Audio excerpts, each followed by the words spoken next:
ASMR, ASMR, ASMR, ASMR. I hope you're doing very well.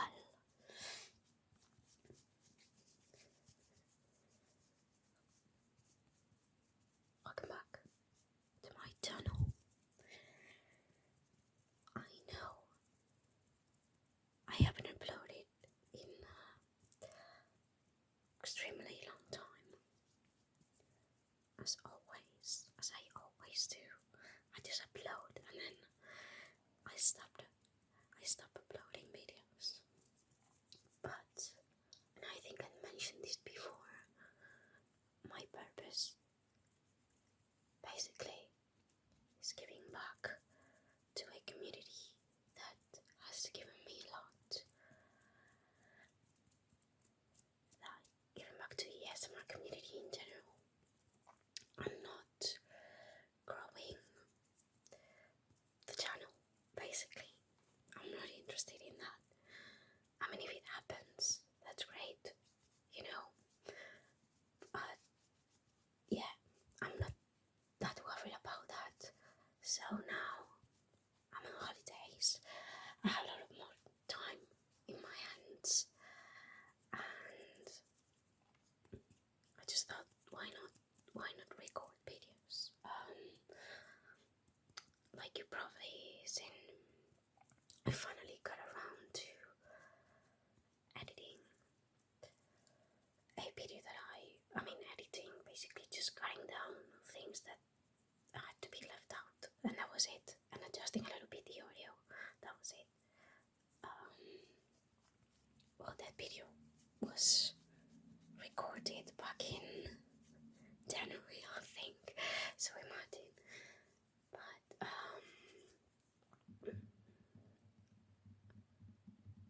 yeah, I don't know what I wanted to say, but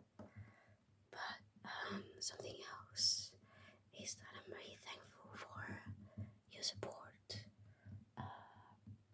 the people that I sticked by since the beginning, especially Alex, that's always commenting.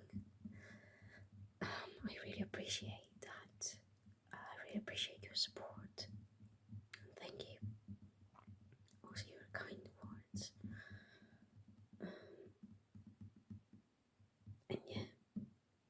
And then something else that I wanted to say was that I'm aware that the name of the channel is Geobad ASMR. And at the beginning, yeah, my purpose was to focus on geography mostly. So showing maps, taking quizzes, playing geoguessr, things like that.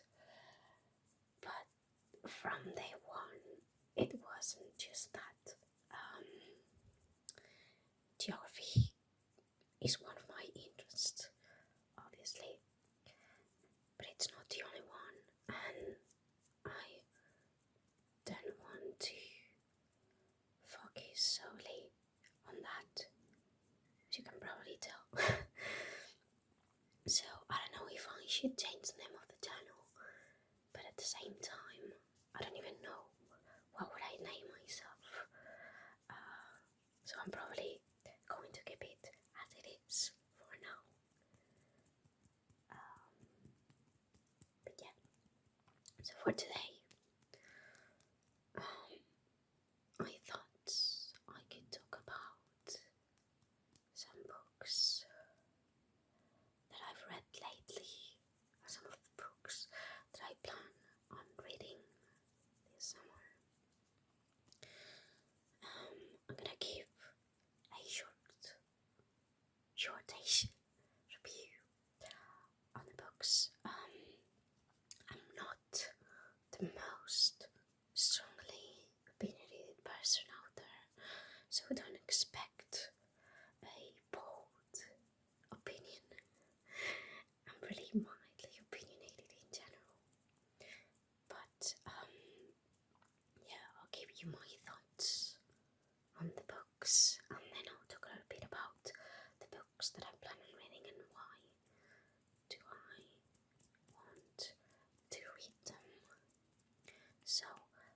this one may be divisive.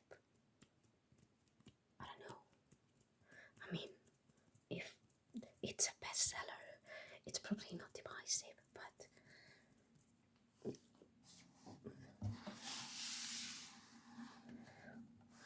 I know this type of very popular books sometimes get hated. So here we have Carrie Soto is back by Taylor Jenkins. Right. Who is also, as you can see here, the author of Malibu Rising, Daisy Jones and the Six, among other books. Also the author of The Seven Husbands of Evelyn Hugo, which is the other book that I've read. I haven't read Daisy Jones and the Six. And when I was talking about this being divisive, it's because these type of books are probably, well, not probably, they are very easy reads. You can read them quickly. They don't require a lot of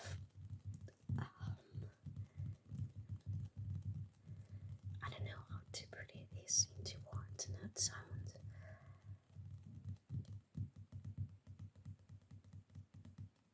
I don't know. They don't require a lot of thought processing, kind of, I'd say, because they are not complex, but that's not a bad thing. Not every single book has to be a masterpiece, groundbreaking, giant literature. Some books are just made for entertaining, and that's a good thing. And Taylor Jenkins, right? She's a master of that. Seven Husbands of Evelyn Hugo was a very entertaining book, and this one as well. And I especially like this one because it focuses, if you're not aware, on Carrie Soto, who is a retired tennis player who had the record of most Grand Slam titles won, and then she loses that record and decides to make a comeback. And you're probably aware of that by now, but I'm someone that enjoys sports in general a lot, and I'm fascinated by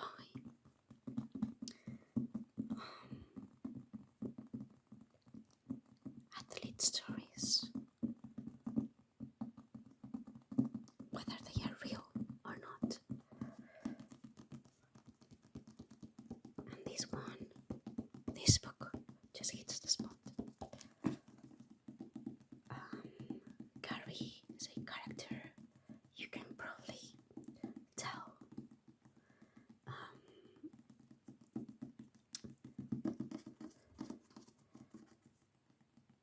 the people that Taylor got the inspiration for.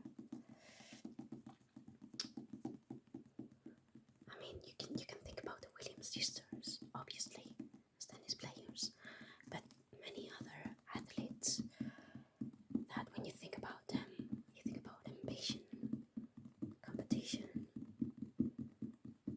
working hard, but also divisive personalities.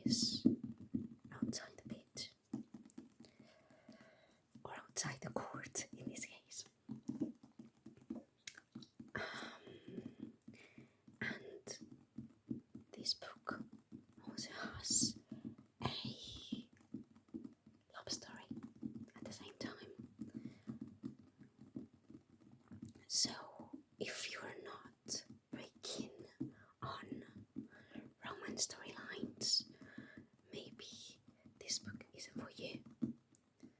Because I mean, it's not the main focus of the book, but it takes a good chunk of it.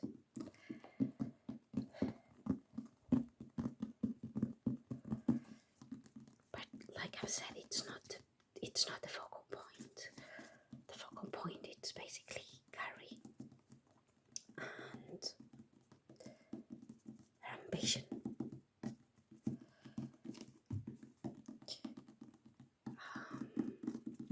And yeah, it was a really good read in that sense.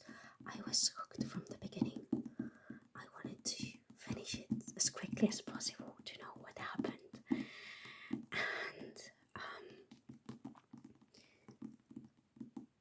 these type of books are very good if you're trying to get back into reading,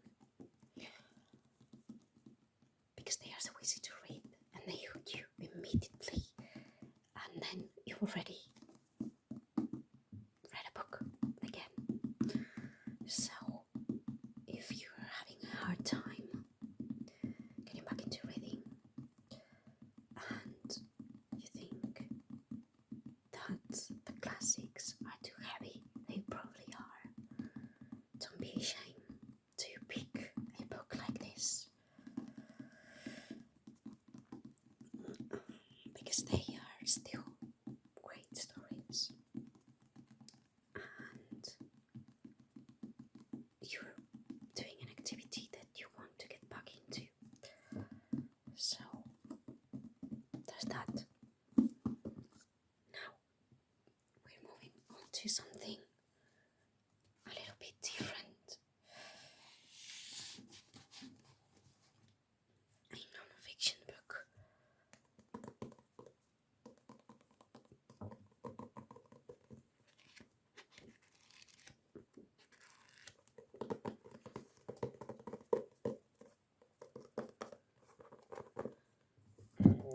Our magnificent bastard tongue.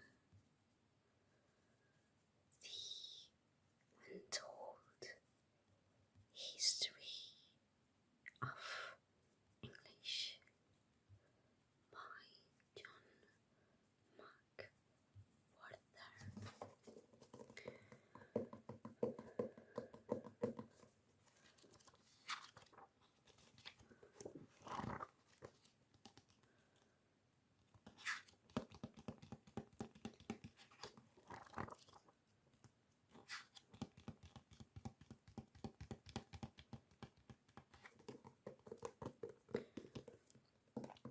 Okay, so I bought this book because I don't know if you, I think I haven't mentioned it, but I am a English studies graduate.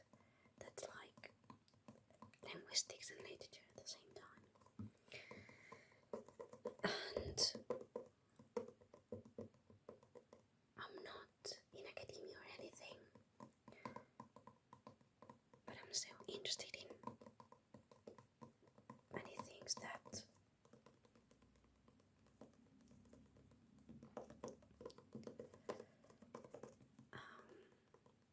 I was taught in my degree.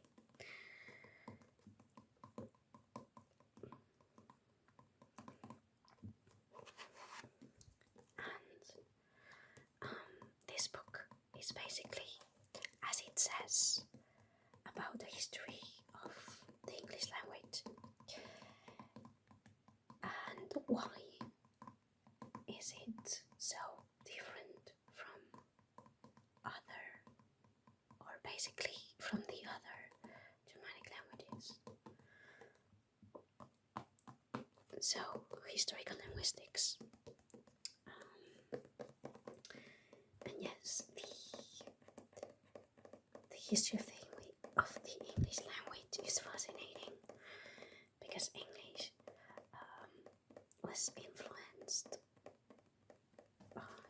Sorry, I had to cut the video.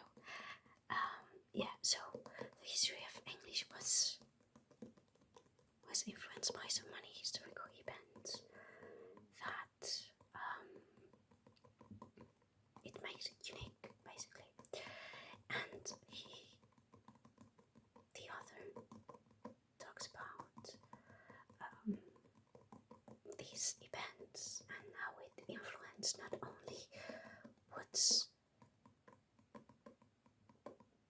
most easily pinpointed, which is the influence on vocabulary, but the influence on syntax, grammar in general.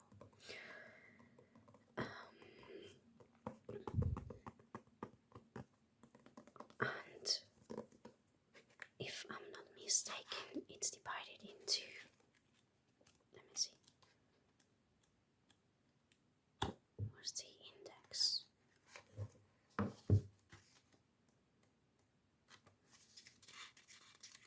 Is it at the beginning? Oh yeah, it's at the beginning. So it basically it's divided into 5 chapters. One of them focuses on one aspect, and I really enjoyed it because the topic was really interesting, and I like to hear about perspectives on this. But what I didn't enjoy about this book is how he goes about the same thing on and on and on and on for like the whole chapter, which is like, it's interesting, you've made your point, but you don't need to keep on insisting on that. I don't know if you understand what I'm saying, but if you read the book, you know.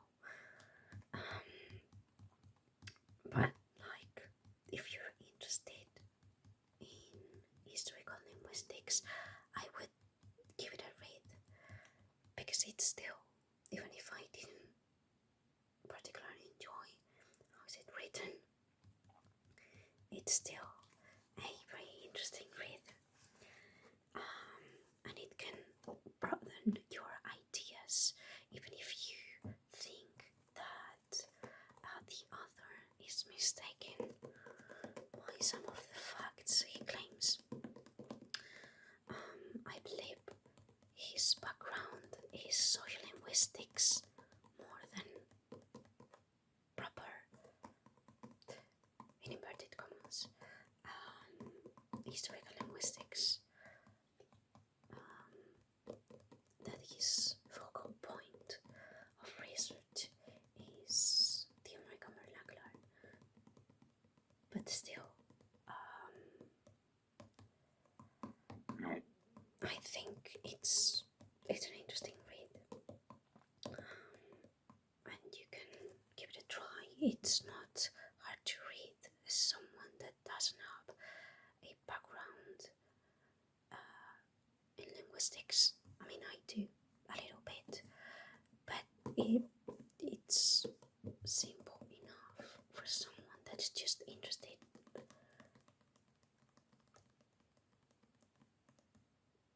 In linguistics and wants to read more about it.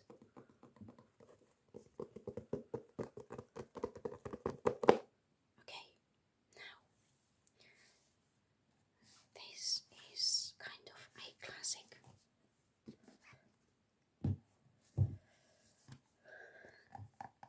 It's the short story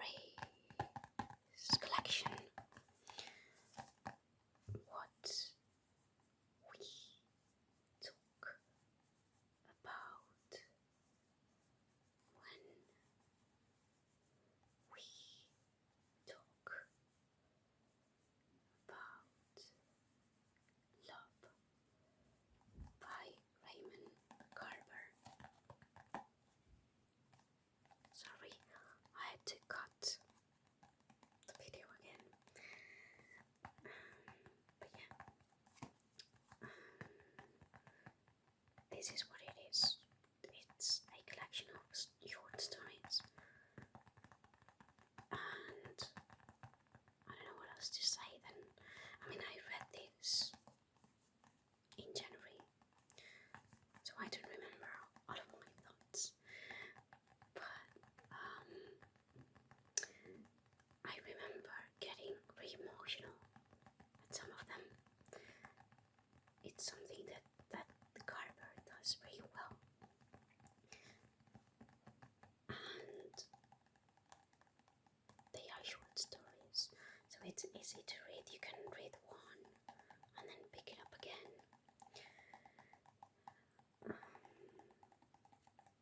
And yeah, I recommend it to you as well. I liked it a lot.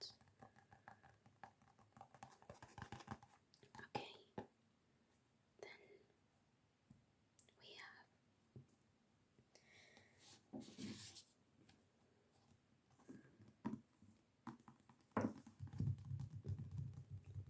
zonal marking, the making of modern European football by Michael Cox. And as you can probably tell, this book is about football, soccer, the evolution of tactics in European football in the last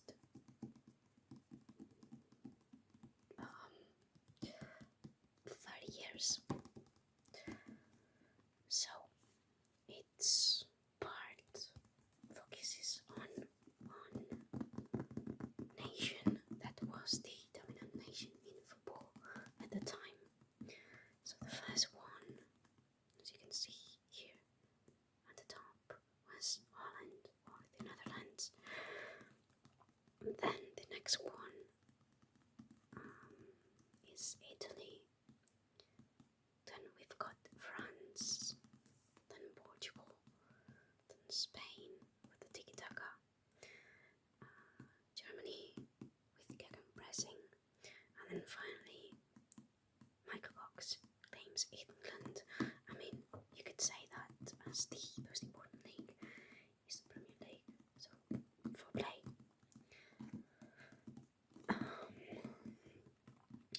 And it's, if you're interested in football, I would say this is a must-read book. It's not very extremely tactics heavy. It's more like a history of football book, actually. Because it explains the basis of the tactical concepts that were dominant at the time, but it also focuses on the human and fun part of it at the same time. The players, the coaches, their ideas, how they apply them, but also anecdotes. It's fascinating. I really enjoyed it. It's probably, I wouldn't say it's the one that I enjoy the most, but it probably is of the bunch, and I liked all of them.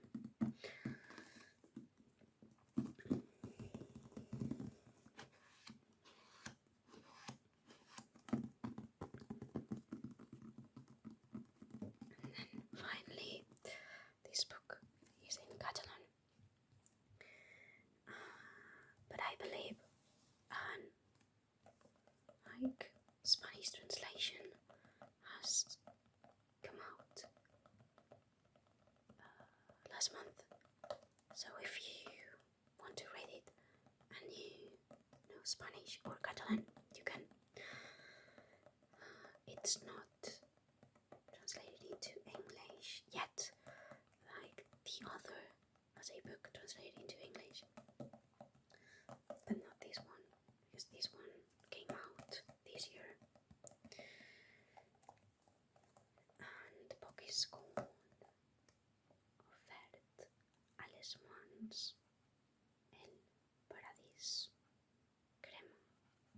be something like the paradise burns when given to your hands.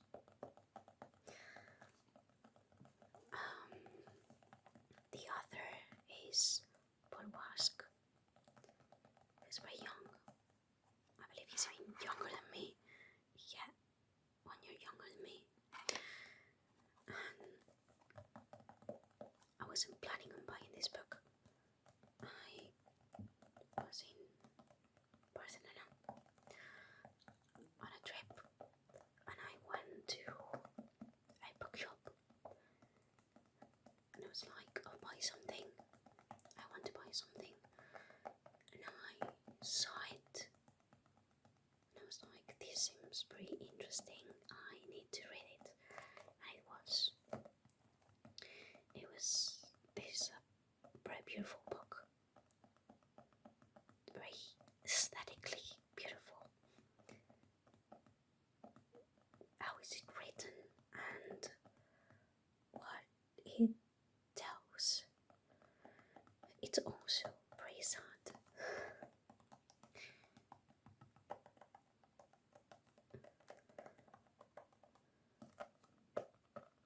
I won't spoil it, but it mostly focuses on exploring friendship and its importance.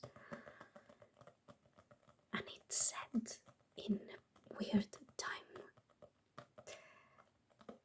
Like, the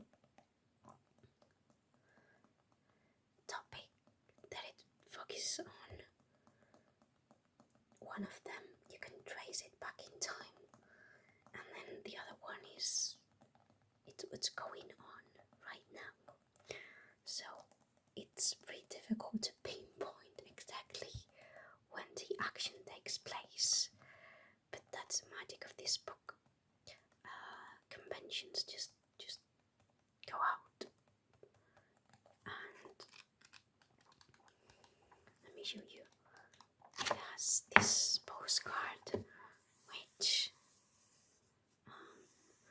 is important as it's part of the description of a bedroom, as you can tell.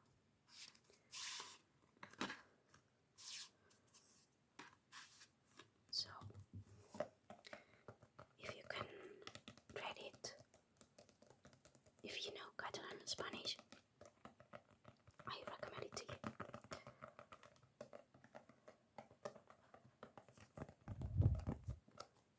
So now,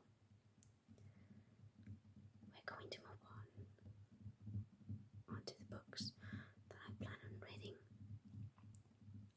So the first one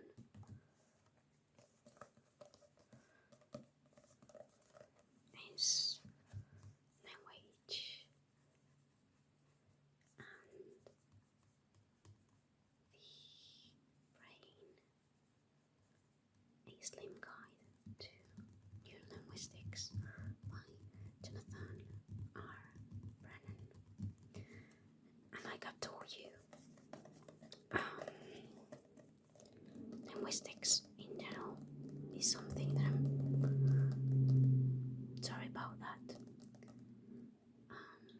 Linguistics in general is something that I'm very interested in. And neurolinguistics is a bit unknown to me. We didn't focus a lot on neurolinguistics in my degree, but it's something that is quite connected to what I do right now, which is dating.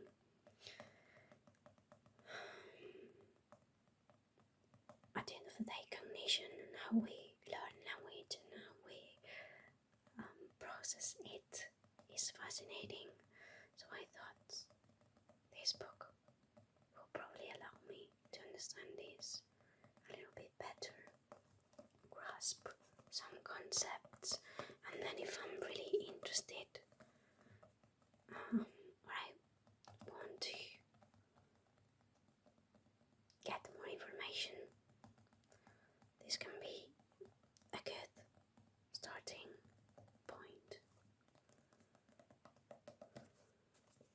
So yeah, looking forward to reading it.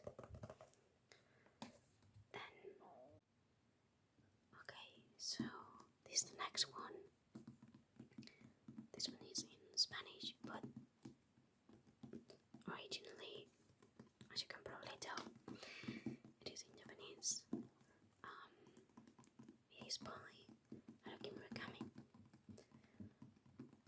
He doesn't need any introduction, and I believe this book, like in English, the title was translated into Killing Commendator or something like that, if I'm not mistaken. And I'm not sure if in the English translation they did it as well, but in Spain they decided to break this book into two parts, and I owned and read the last one, but I didn't have the second one.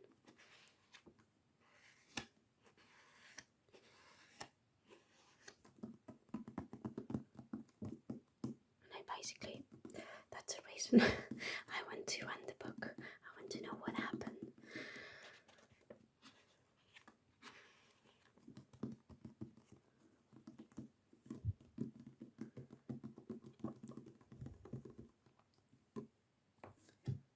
Now, next one is another book in Catalan. This is Canto y la montaña Vaya by Irene Solà. And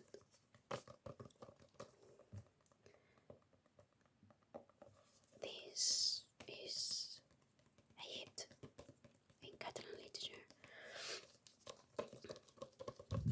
So I thought I have to know what the fuss is all about.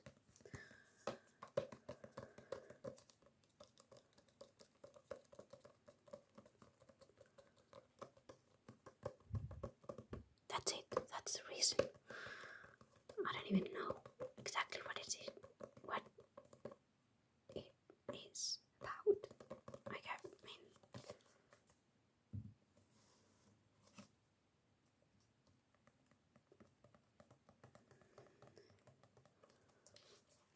We'll see. I'll tell you.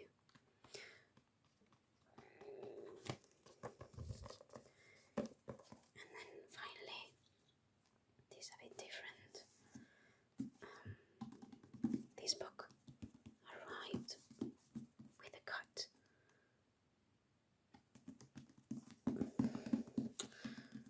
on the cover, but I thought, I'm not gonna bother returning it.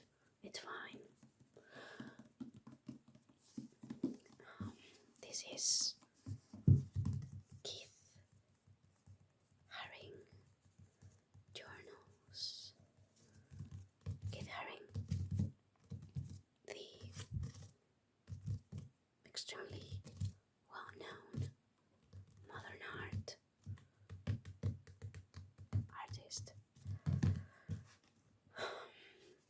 I find his figure fascinating, and I wanted to know more about him. So, what better way than reading his journals?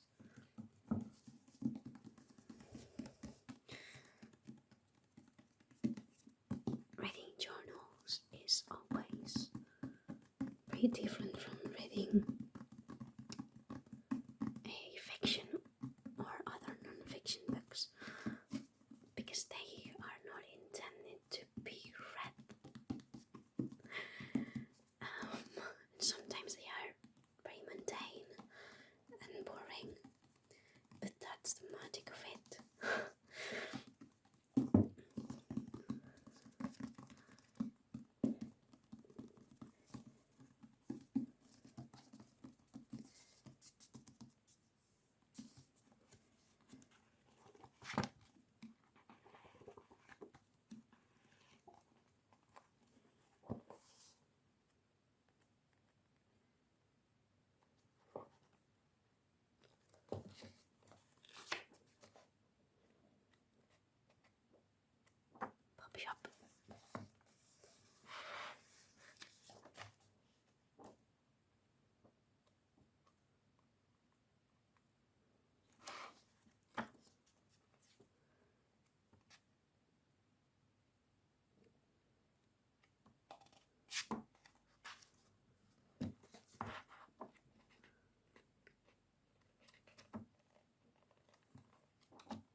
for this